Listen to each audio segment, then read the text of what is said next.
Jadi ancaman pidana terhadap asisten Saiful Jamil ini ya maksimal 20 tahun karena ada pasal 114 di sana.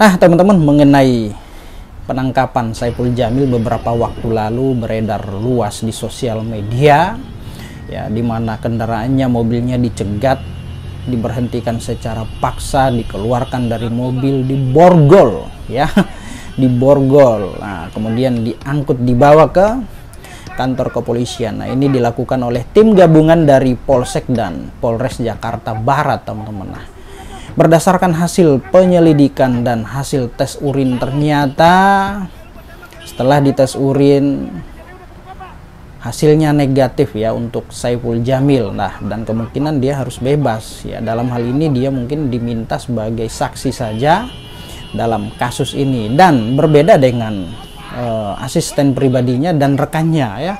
Keduanya ini dinyatakan positif menggunakan narkotika. Artinya kalau positif itu ya ada zat-zat yang memang mengandung narkotika mungkin ya, yang ada di dalam tubuh daripada asisten tersebut dan rekannya Bang Saiful Jamil. Nah, dan kemudian ini ditahan ya.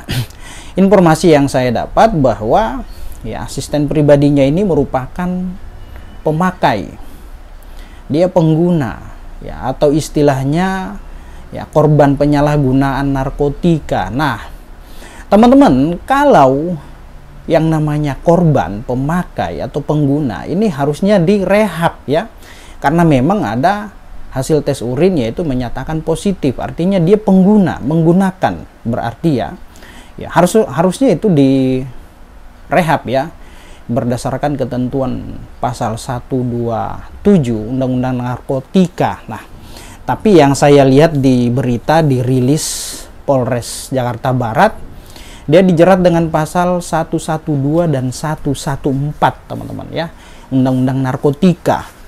Artinya ya kemungkinan besar untuk rehabilitasi itu nggak ada ya, karena kalau pasal 112 ini ya di situ dia memiliki, menyimpan dan menguasai atau menyediakan teman-teman ya. Nah, mungkin pada saat proses penggeledahan kemarin, saat penangkapan, nah ketika tim gabungan dari Polres Jakarta Barat melakukan penggeledahan, mungkin telah menemukan ya, telah menemukan barang bukti atau bukti permulaan yang cukup ya. Adanya mungkin misalkan satu bungkus narkotika mungkin jenis sabu atau apalah, telah ditemukan entah itu di saku celana si pelaku, atau mungkin ada ditemukan di dompet, atau mungkin ditemukan di selipan-selipan mobil lainnya ya. Nah sehingga kemudian ya dijerat dengan pasal 112. Nah 112 itu pada intinya dia memiliki, menyimpan, menguasai atau menyediakan. Nah itu ya teman-teman ya. Jadi ya kemungkinan tidak dilakukan rehab, karena yang saya baca di situ ya, untuk kasus dua orang ini, asisten pribadi dengan rekan Saiful Jamil itu ya dijerat dengan pasal 112 dan 114. Nah, pasal 112 itu bunyinya kurang lebih seperti ini ya, Undang-Undang Narkotika ayat 1. Nah, setiap orang yang tanpa hak melawan hukum memiliki, menyimpan, menguasai atau menyediakan narkotika golongan 1. Nah, yang bukan tanaman ya, maka dipidana paling singkat 4 tahun dan paling lama itu 12 tahun.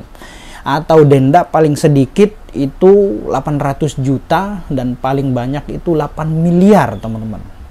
Nah itu ya. Lalu kemudian kalau di bunyi pasal 114, nah pada intinya di sana dia memperjualbelikan, menawarkan, membeli, menjual, menerima, atau menjadi sebagai perantara, menukar. Nah, ancaman pidananya ini lebih tinggi lagi ya daripada pasal 112 tadi.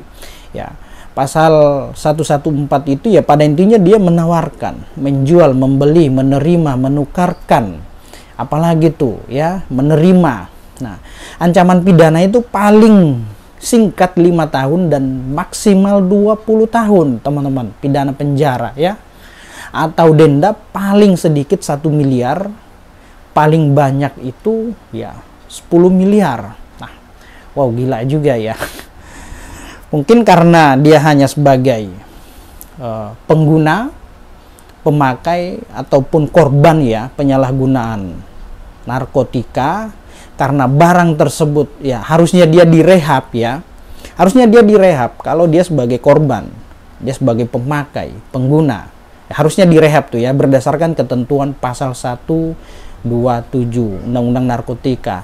Namun oleh karena pada saat dilakukan penggeledahan telah ditemukan mungkin nempel di badannya, ada di dalam saku mungkin, ada di dalam selipan dompet atau di selipan ya mobil, di dashboard mungkin, atau di tempat duduk mobil, di kursi mobil dan lain-lain. Saya nggak tahu ya.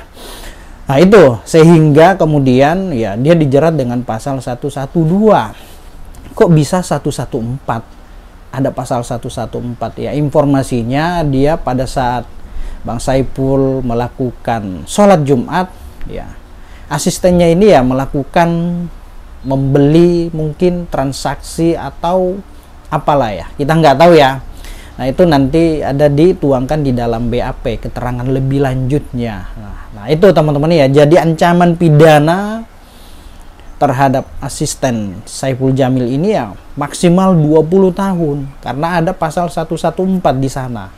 Ya, jadi itu ya teman-teman ya, kalau mengenai pasal 127 itu tentang rehabilitasi Undang-Undang Narkotika, mengenai pasal 112 itu ya pada intinya walaupun itu bukan barang dia, ya ini ya, walaupun itu bukan barang dia, barang milik orang lain, tetapi dia memiliki, menyimpan, menguasai atau menyediakan narkotika golongan 1 bukan tanaman. Nah, maka dapat dijerat itu ya, dipidana pasal 112. Nah, kalau pasal 114 ya pada intinya di sana menyatakan bahwa dia secara melawan hukum menawarkan, menjual, membeli, menerima, menukar. Nah, itu kira-kira teman-teman. Ancaman pidananya maksimal 20 tahun ya.